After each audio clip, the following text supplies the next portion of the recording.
Hi everyone, James here. It's a beautiful day here in Lyme Regis. We've got the grill fired up and today I'm going to do one of my favourite things. And I know I say that a lot, but this is genuinely one of my favourite bits of meat to cook and with one of my favourite sides. In some of the earlier videos I did some sides and I left this one out because I wanted to do it especially with my favourite cut of pork. So what are we doing? This is a whole pork neck. It's just brilliant to barbecue. It's got loads of fat in it so it retains all the moisture and it cooks really beautifully. It's got this lovely eye. This would be like the rib eye on a cow. So we're going to cook this whole, and it's the perfect thing for the Somerset Grill. Honestly, when I do large events and stuff, I always cook this because it's so amazing. It's just a regular setup. We've got lots of lovely embers just down at the bottom with a good ember bed, as I always have. A little bit of wood ticking over in the top just to keep it going. Dropped it right down so it gets nice and hot because obviously you want to put the raw meat onto a really hot grill. We'll just put a little bit of olive oil on it to start and a little bit of salt. And we'll worry about putting some flavour into it later because I don't want to put it on now because I don't want to burn it. We've put the salt and the oil on just so we get a bit of seasoning on it and it doesn't stick when we put it on. We'll add the flavourings, the kind of rub later on. Don't put it on now because I don't want to burn that rub. Oh, such a great sound, that big sizzle, that's what you want. A bit more seasoning on there. Whenever I cook these big chunks of meat on the grill, it's always the same process. Nice and hot, start it off down low, get some colour on it, get some of that those crispy edges you get with the V grills, which is really delicious. And once that's done, we'll just lift it up and let it cook out. So we don't have this aggressive heat on it all the time. We don't want to cook it quickly. We don't want to super low and slow it either. Somewhere in the middle, just to get the nice colour, but retain the moisture because we haven't overcooked it. As always, we're in no hurry, but I'm just gonna lift it up now, see how we're getting on that side. Yeah, that's good. Got some nice colour on that. This is going to go really dark on the end. Not like black, but it's going to be that lovely dark brown. It's going to keep gathering colour as it cooks. I've just rolled it over so the fat side is facing the ember maker because quite a lot of heat coming off of that, which will also help us cook it. And I've raked all the coals over this side. That is hot now. And while that pork neck's cooking, we'll crack on with the side. So I'll take my Le Creuset, pop it straight on the back on the ember grill. Get some oil in there. So we're cooking with these boiled beans. Now, I know everyone's into these at the moment, but I am so pleased that they exist because these type of beans were the ones we used to serve in all the restaurants and they are so great. And I'm so pleased they're now available like in a supermarket so I can have them at home. So I put a little bit of oil in the bottom of my Le Creuset. I'm just going to chuck in some garlic. There's a little bit of red pepper in there and some chilli. You can use all that stuff that's lying around at the bottom of your fridge. That's what you want to sweat down for your base and your beans. So if there's any old kale or spinach or any other leaves, anything like that, I'll show you what to do with that later on. Because I found some in my fridge too. Got a couple of options where to cook it. Up on the ember grill is a bit hot at the moment, so I've just scraped all of the coals to one side. I'm just going to pop the Le Creuset in there with that base of the beans. We just want to sweat that and release the sweetness and just soften all the veg. Starting to get a little sizzle out of these, which is good. Just going to soften them. You can, if you want, and I normally would, put some chorizo in that, which just gives that depth and richness that we talked about in one of the other videos. But because we've got a massive chunk of pork going on here, I thought I'd leave it.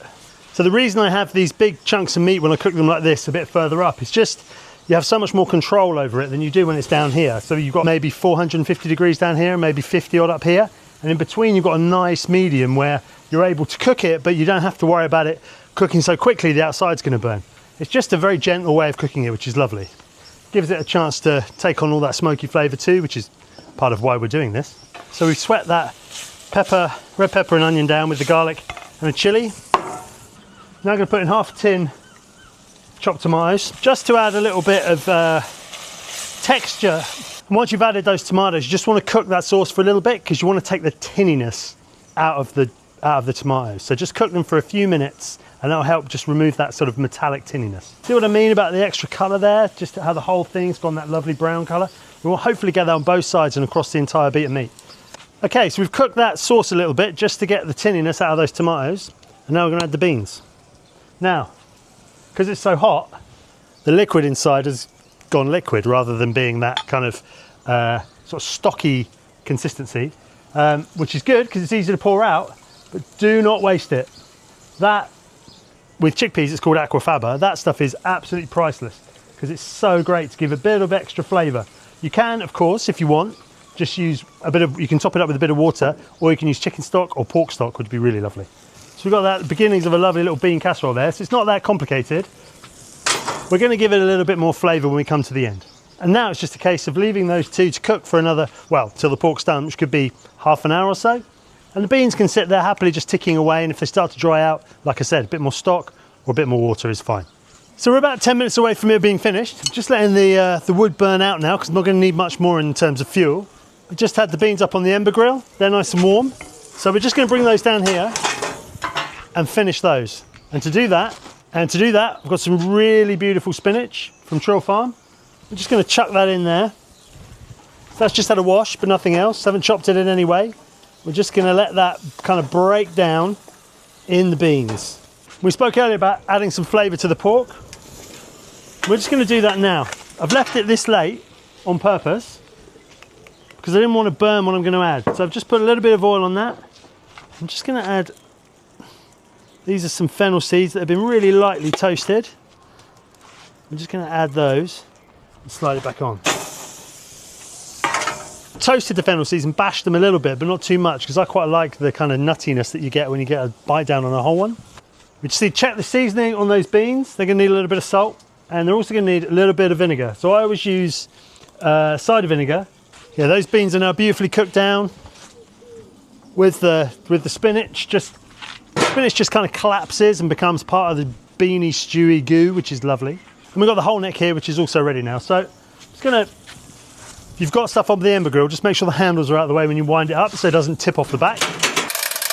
I'm going to leave that up there to rest for a few minutes. And just while it's resting, I'm going to add a little bit of lemon zest to it and a little bit of dried oregano.